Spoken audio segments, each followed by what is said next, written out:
Toma Sports Talk, worldwide, with some news from the NBA. So y'all check this out. Well, the Rockets are 1-5, right? Houston Rockets are 1-5. This was a favorite for the Western Conference Finals. Last year had even Golden State Warriors on the brink of defeat. If Chris Paul didn't go down in that series, I don't know what would have happened. I don't know what would have happened. And any team that has Golden State Warriors on the brink of defeat is formidable. But they 1-5 this season. And, I think it's a good thing. I think it's a good thing that for the NBA. And my reasoning is, well, let me tell you before anything. I got a place in my heart for the Houston Rockets forever because my favorite player ever is Hakeem the Dream Olajuwon, right? I do not like James Harden because of the way he plays, his style of play. Awesome boy, don't get to the rim. I just don't like his style of play, but his style of play was created because of what the NBA has, how they call the game. He adjusted well, and he's flourishing. But I don't like to watch it. That's the point, right? That's a homeboy of mine, understanding that he's awesome. But still, I don't like the way the NBA calls the game. This guy goes in there and flaring his arms all over the place. I've talked about it several occasions. So having said that, so everybody know what's up before I start talking about your boys, Houston, is, look, it's a three-point shooting team, right? You had high pick and roll with James Harden, isolation. Then you got Chris Paul to the team. So that means every time somebody has the ball, this is an elite ball handler has the ball at all times. So, and you surround them with just shooters. Capella ain't doing nothing else, no mid-range, nothing. He's doing the alley-oop and putbacks. That's probably the extent of his game. That's about it. But that's all you're going to need there. So that's the remedy. But here's the difference. Last year, they had awesome perimeter defense. You could hide James Harden in the defense, and everybody else were elite defenders, right? And so you can have Trevor Ariza right out there, Chris Paul right out there, your boy Tucker out there, Capella out there. All really, really good defenders. James Harden, he's an athlete. He's not a great defender because, listen, I spent 80% of my energy on the offense, and if I didn't, we'd have a problem around here. So y'all get my back. There's no problem with that. No problem with that. We can ask players too much. But it's the MVP, baby. Right? So that worked. But when you get rid of Trevor Ariza, who's also an excellent three-point shooter, at least a spot-up three-point shooter, and Luka Mbah a Moute, Mbah a Moute is offensively challenged. We understand that. But that boy can defend. He's going to miss, out of 10 layups, he's going to miss 3 of them. Right? But forget it. But he's going to shut his man down. That's what he does. Get rid of them. Replacing that with Carmelo Anthony. There's a mistake. I knew it from the beginning of the season.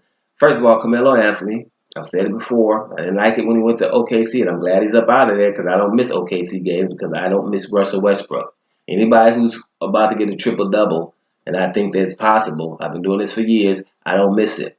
I keep my eye on them. It could be Russell Westbrook, the Greek Freak, Draymond Green, Lance Stevenson in Indiana. Anytime I think there's I'm always on the triple-double watch. And when you so anytime Russell Westbrook plays, it's a triple-double watch, which means I tune in, bottom line. So I'm glad your boy Carmelo Anthony's out of there.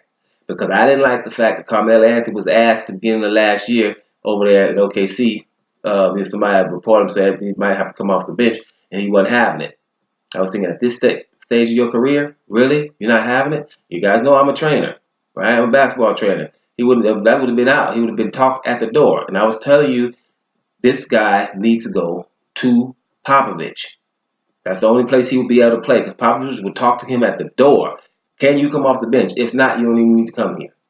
Because that's where he would be effective. And that's what he needs to do in Houston. If that's a problem, which it is, then it's going to be a problem because he's not seeming to understand the game of basketball. Right?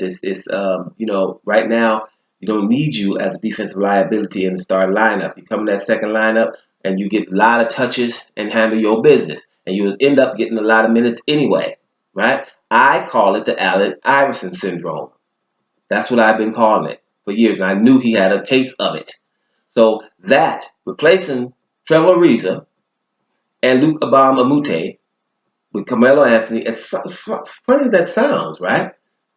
But right now in your 15th, 16th season, right, and you was never a defender, then you're a defensive liability. Now you were never a good defender. Now you're heavier and older, so you're a liability, right? In the lineup with James Harden at the same time. Okay, good with that. I didn't think that was gonna work. Now I know you coach, your boy is coaching, but the offensive coach here, I forget his name, D'Angelo, we'll forget it right now. But offensive coach, been the offensive coach ever since he was coaching Phoenix with Steve Nash. It works with some people, but in the NBA right now they don't let you play no defense anyway.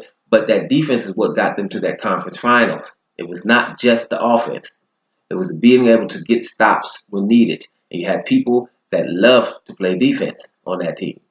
You don't have too many now.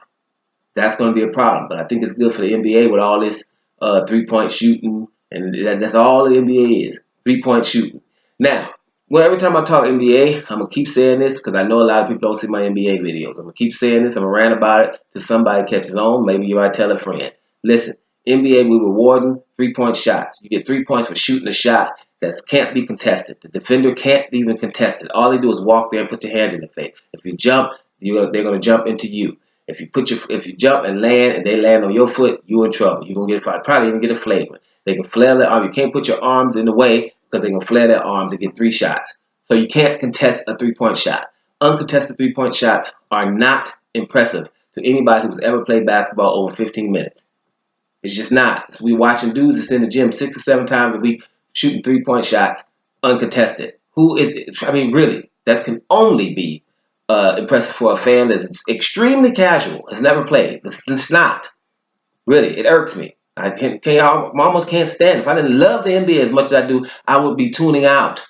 It's ridiculous. So well, who cares about a dude that's shooting a three-point shot when nobody can get in his face? Get out of here. It's ridiculous. Anybody that plays, who can't do that? Really. So, but we're rewarding that for 3 points. No athletic plays are being rewarded with 3 points. Or at all. And I said it, and I'm going to keep saying it. When you go home, what are you talking about? You're talking about a last-minute shot or who got dunked on. Right? And if somebody gets dunked on, that should be worth 3 points. If you got dunked on, right, hands up there and somebody dunks on you, that should be 3 points. Now, what we do then is we make sure that people who are contesting these dunks get rewarded too. If you block a dunk, you should get an extra foul. Period. If you start with 6, if you block a dunk, then you got 7. If you're in foul trouble and you end up saying, well, I'm going to go get block this dunk right here, and then I'm in foul trouble no more. Boom. There will have more athletic plays. There will have more above the rim plays. That is what should be rewarded. A bunch of dudes shooting threes with not contested is not impressive to anybody. I know everybody. Let me tell you something. I'm going to tell you this right now. Straight up. If you talk to any NBA player while he's sitting somewhere drunk, a former NBA player, he'll probably tell you the same thing. They're on TV and they can't talk how they want to. They almost do. Everybody can't be Charles Barkley. But let me tell you something. I know that irks them. It's like, man, what the hell is this, man? This is like playing horse out there on national TV and getting paid for it. And it wouldn't be that interesting if it wasn't for the commentators. I hope they get paid a whole lot of money because the commentators make it sound like it's something. But listen, you can watch the same thing in pickup ball somewhere, and that's good. You don't need to go to an NBA team to watch people shoot without being contested. Just because we needed more Europeans in the game. No, above the rim plays, that should be rewarded. That's why I'm happy when Houston Rockets are 1-5. Right? Something else too, Washington Wizards 1-6 too, by the way. This is early in the season, don't matter. And James Harden, when he get back, everything will be fine. They're going to probably make the playoffs and stuff. It's just good to see right now. Now think about what I've been saying. Dome Sports Talk.